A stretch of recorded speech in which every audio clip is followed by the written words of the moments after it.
Hi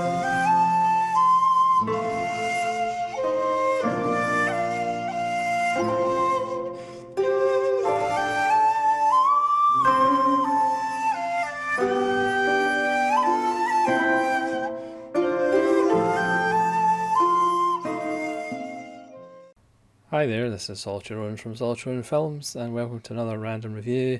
Today's random review is from 1963, and it's Muriel, or Time of Return, directed by Alain Resnais. As we know, Resnais does a lot of his films about time and memory. Obviously, he started off doing shorts, and probably his most famous short is MURIEL, or Night and Fog, from 1956, one of the seminal World War II documentaries. And then his first feature in 1959 was Hiroshima Mon Amour. And then his most art house, and all that word implies, film, Last Year in Marienbad in 1961, starring Delphine Seyrig, and then he did Muriel 2 years later, which also stars Seyrig in the lead role.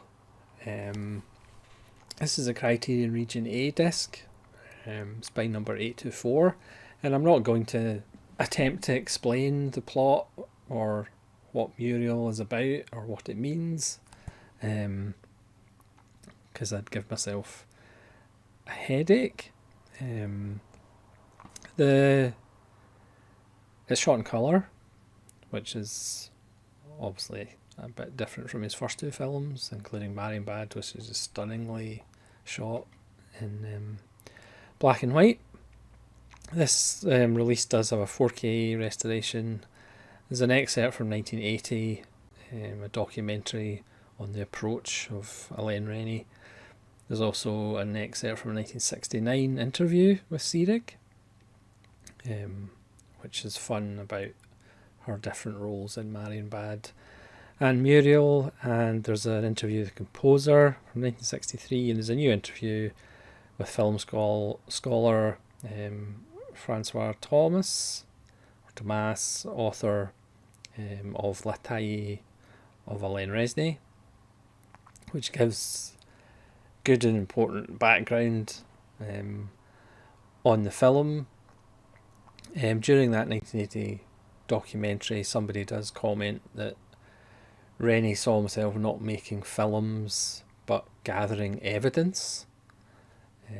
He would go and kind of revisit time and memory in My American Uncle, which for me might be my favourite Resnais film, and for me is one of the great underrated French masterpieces from 1980.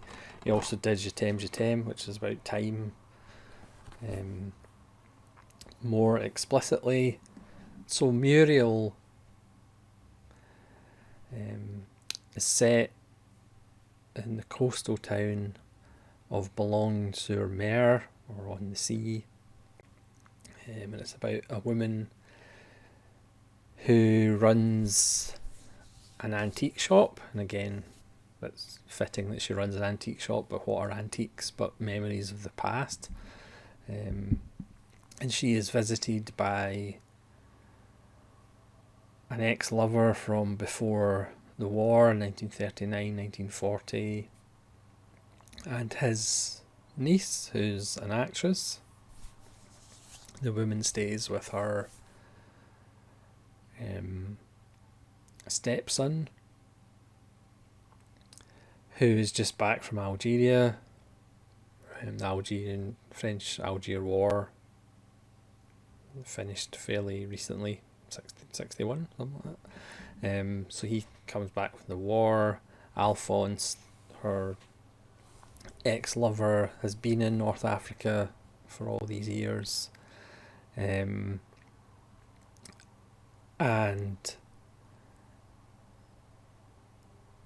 we're not really sure the reasons why she wrote him to come and see her. He seems to have other reasons for being there. There's somebody who's always trying to phone him up, another person from the past. We have random people going in and out. We hear random conversations with people. There's even one with a couple near the end of the film, which almost sounds like that could be another subplot, which is never explored. Obviously in Marrying Bad, Resnais kind of chopped up time, but he did it in a very stately, a very glacial manner.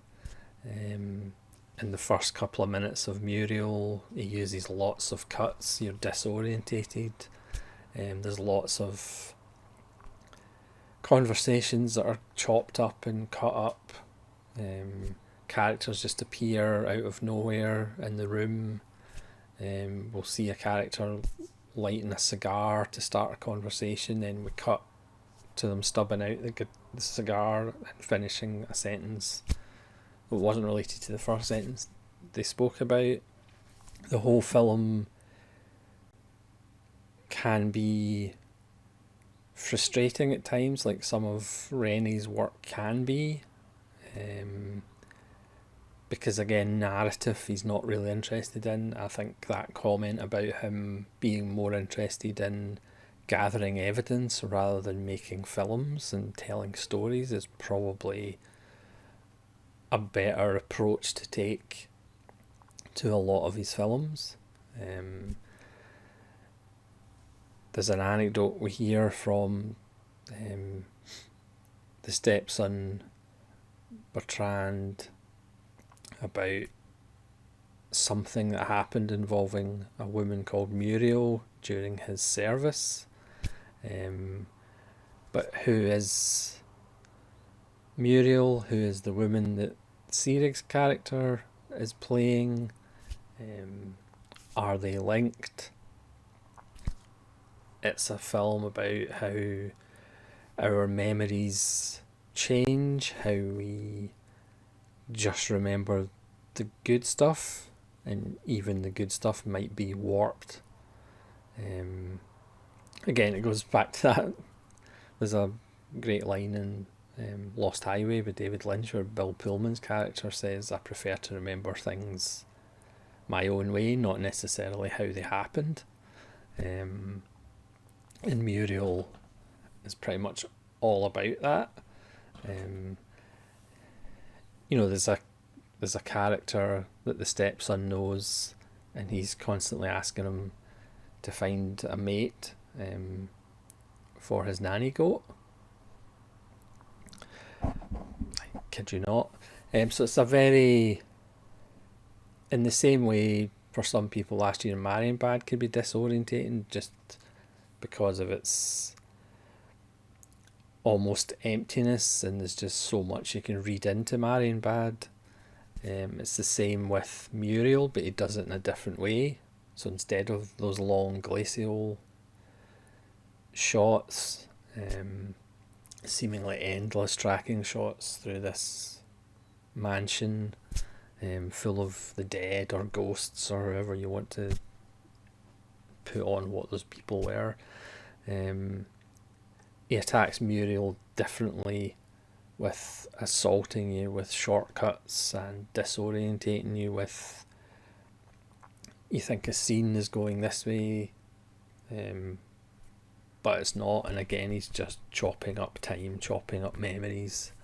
There's a scene where a group of the characters are preparing a meal and somebody says, oh, where's a certain character, and then they immediately just appear in the chair.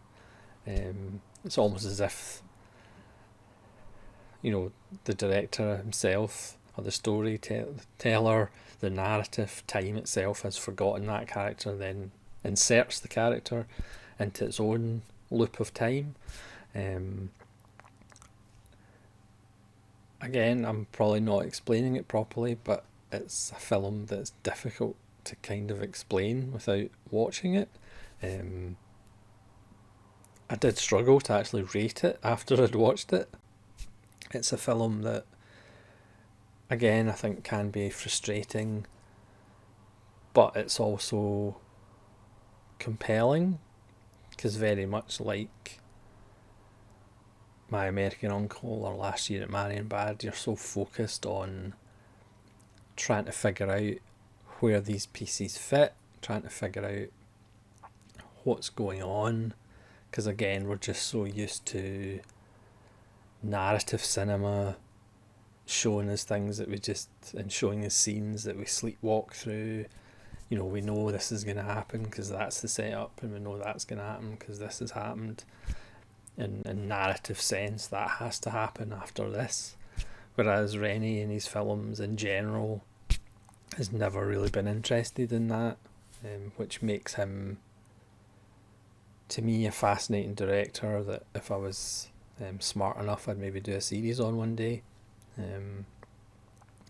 But again, it's another fascinating Rennie film that you're probably either going to like or not like. The stepson's character does a lot of filming with a handheld camera, which is probably a fairly autobiographical part of Rennie, because he did that himself. He has a tape recorder as well with a laughter track on it that we don't know where that's from. Is that from the incident with Muriel, or is that just a random tape of people laughing? Will he ever find a mate for his friend's nanny goat? Maybe we'll find out in the sequel. Yeah, I'll stop because I'm rambling. It's a really fascinating film. Obviously, again, about the past and how we change the past and memories of the past. Seyrig, was playing an older woman here. It's just 2 years after she was luminous in Marienbad. And the fact that, her antique shop is where she lives. She doesn't actually have a shop, so she sells the antiques. All her belongings have price tags on them. And again, you're essentially selling your own past, what you remember, what you forget. It's just another wonderful head scratcher from Rennie that personally I found pretty compelling, even though at the end of it you're not quite sure what it all means. One character does break into a quite moving song about memories and time and old age and how quickly we age, and look back. So again, I think, like all of Rennie films that I've seen, which is still not a lot of them, I've still got a few to watch, there's a lot there to rewatch. There's a lot there. A lot of his films are a little bit open to interpretation, but he's certainly made a lot of films that make you go, So thanks very much for watching this very random review of Muriel, or Time of Return. It's a really nice release by Criterion. Sadly, there's not a commentary. I would have loved to hear a commentary on somebody about the film. That'd be interesting. So please let me know in the comments below if you've seen Muriel and what you thought of it, and hopefully you'll join me again for more random reviews. This is Solitary Ronan from Solitary Ronan Films, slightly bewildered, saying farewell.